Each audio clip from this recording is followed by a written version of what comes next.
ফাতেমা রে, ও ফাতেমা, আমি তোমার কাছে একটা খবর জানাইতে চাই। ও আব্বাজান, আপনি কি খবর জানাইবেন? আপনার কাছে জানতে চাই। মাইয়ারা তো বাবারে বেশি ভালোবাসে, ছেলেরা মারে বেশি ভালোবাসে। ফাতেমা চোখের পানি ছেড়ে কয়, বাবা, ও বাবা, আপনি কি বলবেন বলেন না রে আব্বা। এতদিন হয়ে গেছে, আপনি তো আমারে কোনো কথাও বলেন না। অসুস্থ অবস্থায় আপনি আপনার হুজরা মুবারকের মধ্যে শুয়ে থাকেন। আমার দয়াল নবী কয়, রে জগৎবাসী, আমি যখন অসুস্থ অবস্থায় আমার হুজরা মুবারকের মধ্যে শুয়েছিলাম, আমার আল্লাহর নবী বলেছেন, মা বাইনা বাইতি ওয়া মিম্বারি রওজাতুম মির রিয়াদিল জান্নাহ। নবীর রওজা থেকে নবীর ঘর পর্যন্ত এটা জান্নাতের একটা টুকরা। এই জান্নাতের নাম হলো রিয়াদুল জান্নাহ। আমার দয়াল নবী কয়, হে উম্মতের দলেরা, আমি নামাজ যখন পড়তো মদিনার ভিতরে মানুষেরা, আমি আমার ঘর মুবারকের মধ্যে শুয়েছিলাম। শুয়ে থাকা অবস্থায় আমি জানালার পর্দাটা সরাইয়া দেখি আমার আবু বকর ইমামতি করে রে।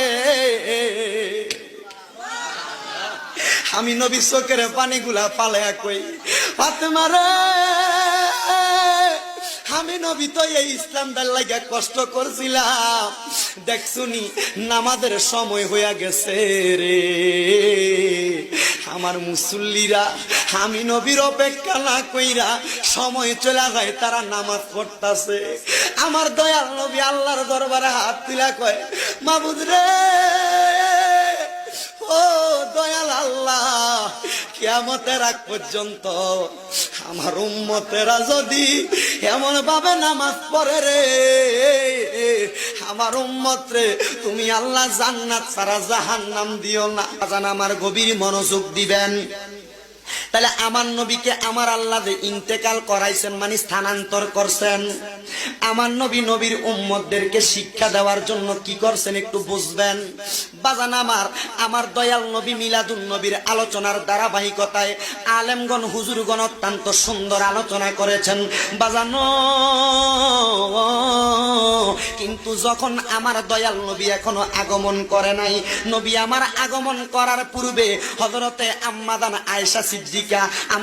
আয়েশা সিদ্দিকা রাদিয়াল্লাহু তাআলা আনহা, ওই মদিনার কামলিওয়ালা দয়াল নবী রাহমাতাল লিল আলামিন নবীর কলিজার টুকরা স্ত্রী আম্মাদান আয়েশা সিদ্দিকা থেকে হাদিস বর্ণিত, আল্লাহ পাকের একজন বান্দা ওই জায়গার মধ্যে বসবাসরত অবস্থায় আমার দয়াল নবী রাহমাতাল লিল আলামিন নবীর আগমনের আগে বাইহাকি ইসহাক হাকাম রাহমাতুল্লাহ আলাইহি উনি বলতেছেন, মক্কা নগরীটা ছিল একবারে খারাপ অবস্থা, মক্কা নগরীর অবস্থা বেশি ভালো অবস্থা ছিল না।